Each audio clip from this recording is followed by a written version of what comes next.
Le monde entier célèbre ce 19 juin la journée mondiale de la drépanocytose. Ce moment a été institué en 2008 par les Nations Unies pour mettre un coup de projecteur sur cette maladie génétique. En Guinée, ce moment ne passe pas inaperçu. Dans la commune de Ratoma, une journée de sensibilisation et de dépistage a été organisée par l'association des jeunes leaders de la localité. Vous savez tous que c'est une maladie qui est méconnue au sein de la population. C'est qui les gens confondent la drépanocytose au rhumatisme articulaire. Raison pour laquelle nous venons vers cette communauté, les expliquer c'est quoi la drépanocytose, comment la maladie se transmet et qu'est-ce qu'il faut pour prévenir la maladie. C'est une action qui nous permet d'aller profondément dans notre communauté et essayer de garder contact avec nos citoyens. Et ça donc, c'est une action citoyenne, c'est une action solidaire. La drépanocytose est l'une des maladies génétiques les plus répandues au monde. La pathologie, selon des chiffres, touche plus de 50 millions de personnes. La journée du 19 mai est une occasion de savoir son statut. C'est pour cette raison que je me suis présenté ici, pour voir surtout mon état. Parce que je me sens drépanocytaire, mais je ne sais pas si je suis drépanocytaire et de quel type.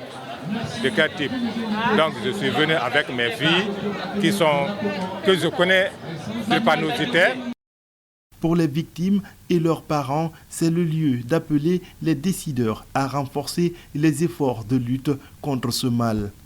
Comme l'indique le thème de cette année, c'est-à-dire accès aux nouvelles thérapies, est-ce un espoir ou un effet de mode? Je dirais que ça ne saurait être un effet de mode, mais plutôt un signal fort porté vers l'espoir. Tout comme le cancer, tout comme la tuberculose, tout comme le paludisme, nous souhaiterions que les prochains jours, les prochains mois, qu'on puisse trouver de nouvelles thérapies et que de grands moyens soient mis dans le traitement et dans la prévention de la drépanocytose pour que nous puissions enfin l'éradiquer. La cérémonie a connu la présence des conseillers nationaux de la transition et certains responsables régionaux. Mélia Ismaël Souma appelle à une large mobilisation pour lutter contre la drépanocytose. C'est une activité citoyenne. Je pense qu'il faut qu'on pérennise ça, qu'on le fasse souvent, qu'on n'attende pas qu'il y ait des journées internationales pour s'activer. Et comme un monsieur l'a dit dans la salle, chaque 3 mois on peut faire des dons de sang et ça sauve des vies. Des campagnes de dons de sang ont été également au cœur de cette journée.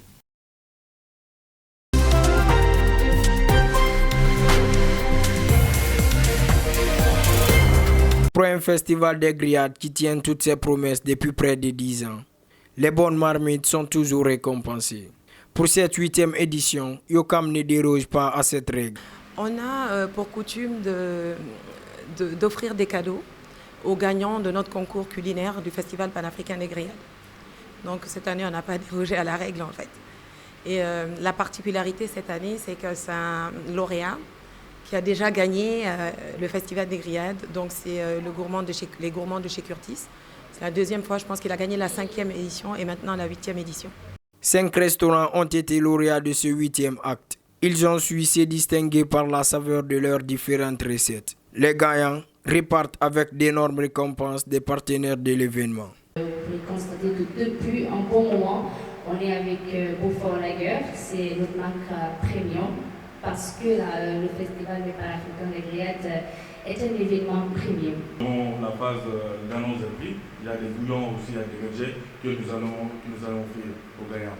Et pour finir, j'aimerais juste rappeler que Magie, comme on l'a dit tout tantôt, Magie est représentée en Guinée par le groupe Sonoco et commercialisé par l'entreprise Agrofood Industrie. Donc Magie appartient à Nestlé, c'est un produit qui existe depuis des années, un produit international. Des gestes qui réjouissent les bénéficiaires à plus d'un titre. Nous sommes vraiment ravis de ce prix et ça prouve nos efforts persistants parce que c'est notre 5e participation pour ce festival et on espère vraiment gagner la prochaine édition, Inch'Allah.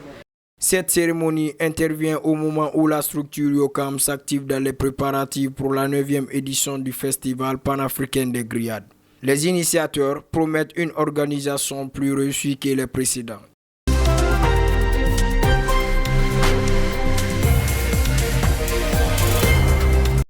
L'ONG Éducation pour l'avenir des enfants orphelins et albinos en Guinée, aux côtés des enfants au centre Récréo. Elle vient, comme chaque année, sympathiser avec ces orphelins et albinos pour leur redonner le sourire. Un rendez-vous qui s'inscrit dans le cadre d'une mission baptisée Voyage de Guinée. Le bureau de Paris envoie une délégation pour prendre les nouvelles sur le terrain, pour voir vraiment si les enfants, ce qu'ils font en termes d'activité, est-ce qu'ils apprennent réellement. On a une équipe locale qui nous remonte les informations, mais ça ne nous empêche pas de venir, parce qu'on dit souvent que c'est le terrain qui commande. Le Voyage de Guinée 2025 est un moment de détente et de divertissement. Il est aussi un moment éducatif qui amène les enfants à s'épanouir. On est venu, on a organisé des activités, on a commencé déjà par organiser une dictée solidaire.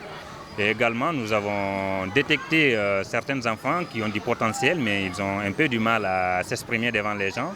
Raison pour laquelle on a organisé un atelier de coaching pour les enfants en développement personnel pour qu'ils puissent exploiter leur potentiel. Donc après cette activité, nous avons organisé un tournoi qu'on appelle Charity Cup. Je rappelle, le Charity Cup, déjà, c'est un tournoi que nous faisons à Paris. Nous sommes à la 2e édition. À chaque année, la première édition, nous avions 12 équipes. Cette année, nous avions 16 équipes. Durant ce voyage sur la Guinée, l'ONG Éducation pour l'avenir des enfants orphelins et albinos en Guinée apporte son assistance sanitaire à ces enfants. Nous avons fait le bilan de santé des enfants hier. Chaque année aussi, on fait un bilan de santé parce que les enfants étudient et ils s'épanouissent lorsqu'ils sont en bonne santé. Donc chaque année, on met un droit d'honneur sur ça. On essaye de les accompagner dans ce sens-là.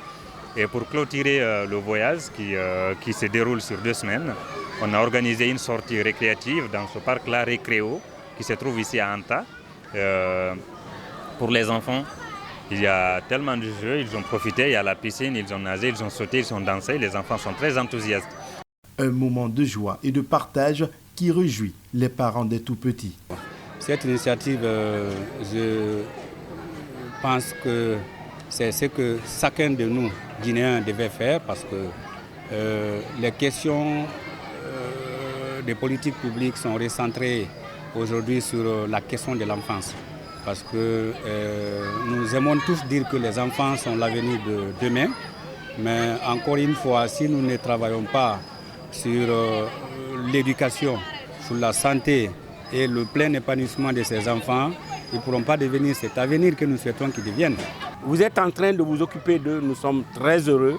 Et en tant que parents d'enfants que nous sommes, nous vous félicitons, nous vous remercions pour ce geste que vous êtes en train de faire.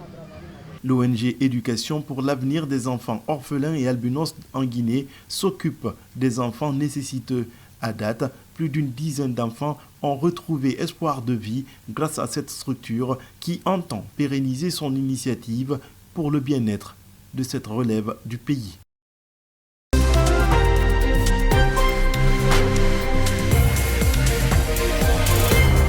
Depuis quelques jours, le poste de sélectionneur du Sili national de Guinée est vacant. La Fédération guinéenne de football a lancé un appel à candidature pour succéder à Michel. Dans l'attente du nouvel entraîneur de l'équipe nationale, les citoyens se livrent à un débat dans les rues de Conakry, débat dans lequel le retour de Kaba Diawara est souvent abordé. Kaba Diawara, c'est un exemple de toute l'Afrique. Elle aussi, c'est à faire pour le Sénégal. Et puis le faire aussi pour la Guinée en fait. Je voyais, avant les binationaux avaient du mal à venir pour jouer pour leur pays. Mais aujourd'hui, nous voyons qu'il y a ci et là, les Moriba. Donc ça a de l'importance en fait. Le retour du Kaba Diawara, moi je suis pour. Parce que Kaba Diawara, il a été un bon entraîneur pour nous. Grâce à lui, on a eu beaucoup de bons joueurs à l'international. Et puis grâce à lui, on a montré beaucoup de nos talents à la Coupe d'Afrique. D'autres se montrent catégoriques et hostiles à un éventuel retour de l'ancien attaquant du Sili. Moi, Diallo, je ne suis pas pour Kaba Diawara. Il ne faisait pas de bons choses. C'est parce qu'on l'a enlevé. Maintenant, tout le monde est en train de dire ouais, Kaba Diawara est comme ça et comme ça. Limogé en août 2024, Kaba Diawara est arrivé à la tête de l'équipe nationale en 2021 avant d'être confirmé en 2022. L'ancien attaquant de Bordeaux a joué 37 matchs pour 13 victoires et 17 défaites. Le fiasco aux Jeux Olympiques de Paris aurait été l'élément déclencheur de son limogeage.